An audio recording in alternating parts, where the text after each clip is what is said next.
222 run করো হার। শেষ 2 ওভারে রাজস্থান ম্যাচ ছিনিয়ে নিল। পাঞ্জাব কিংসের না হারার যাত্রা শেষ। আর মাত্র 15 বছরের বৈভব সূর্যবংশী তাণ্ডব। এই ম্যাচটা যেন একদম সিনেমা। কি ঘটেছিল মাঠে, কে করলো আসল গেম চেঞ্জ, চলুন দেখে নেওয়া যাক। আজ আমরা কথা বলবো এক অবিশ্বাস্য ম্যাচ নিয়ে, যেখানে পাঞ্জাব কিংস 222 রান করো রাজস্থান রয়্যালসের সঙ্গে হেরে গেল, এবং এই জয়ের নায়ক রিয়ান পরাগের দল, যারা শেষ মুহূর্তে ম্যাচ ঘুরিয়ে দিল। প্রথমে ব্যাট করে পাঞ্জাব কিংস তুলে 4 উইকেটে 222 রান, একটা শক্তিশালী স্কোর।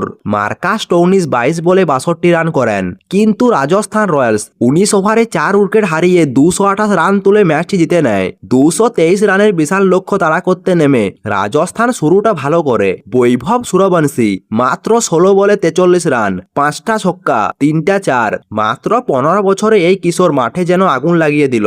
তারপর জেসওয়াল টেজে এলো, 27 বলে 51 রান, একেবারে ক্লাসিক ইনিংস। কিন্তু হঠাৎ চাপ, ধ্রুব জুরেল মাত্র 16 রান করে আউট, এবং অধিনায়ক রিয়ান পরাগও বড় ইনিংস খেলতে পারেনি, মাত্র 29 রান করেন। মনে হচ্ছিল ম্যাচটা পাঞ্জাবের দিকে যাচ্ছে। কিন্তু তারপর ম্যাচের আসল টার্নিং পয়েন্ট, ডোনোভান ফেরেরা এবং শিবম দুবে। ফেরেরা 26 বলে 52 রান করেন, এবং শুভম দুবে 12 বলে 31 রান করেন। এই দুজনেই ম্যাচ ছিনিয়ে নিল পাঞ্জাবের হাত থেকে। শেষ 2 ওভারে যা হলো সেটা একেবারে থ্রিলার। পাঞ্জাবের বোলিং আজ একেবারে ব্যর্থ। যুবেন্দ্র চাহাল 3টি উইকেট, কিন্তু আর্শদীপ সিং 68 রান দিয়েছেন। লোকি ফাগুনসন 57 রান দিয়েছেন।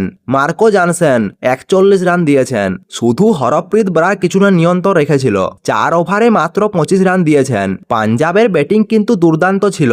পিয়াংস আর্য 11 বলে 29 রান করেন। প্রভ সিমরন সিং 59 রান করেন। কুপার কনলি 30 রান করেন। আর শেষে টৌনিসের ঝড় 22 বলে 62 রান। অধিনায়ক শেরেশায়া 30 রান করলেও শেষ দিকে গতি বাড়াতে পারেনি, আর সেটাই ম্যাচে বড় ফ্যাক্টর হয়ে দাঁড়ায়। এই ম্যাচে সব ছিল, তরুণ তারকার বিস্ফোরণ, শেষ ওভারে নাটক, আর এক অবিশ্বাস্য চেজ। পাঞ্জাব কিংসের না হারার যাত্রা এখানেই শেষ হলো, এবং রাজস্থান রয়্যালস জয় পেয়ে উঠে এলো 3য় স্থানে। এই ম্যাচ প্রমাণ করে আইপিএল মানে অনিশ্চয়তা, আইপিএল মানে এক্সাইটমেন্ট। আপনার মতে ম্যাচের আসল হিরোকে কমেন্টে জানান, আর ভিডিওটি ভালো লাগলে ভিডিওটি লাইক দিয়ে চ্যানেলটি সাবস্ক্রাইব করে দিন।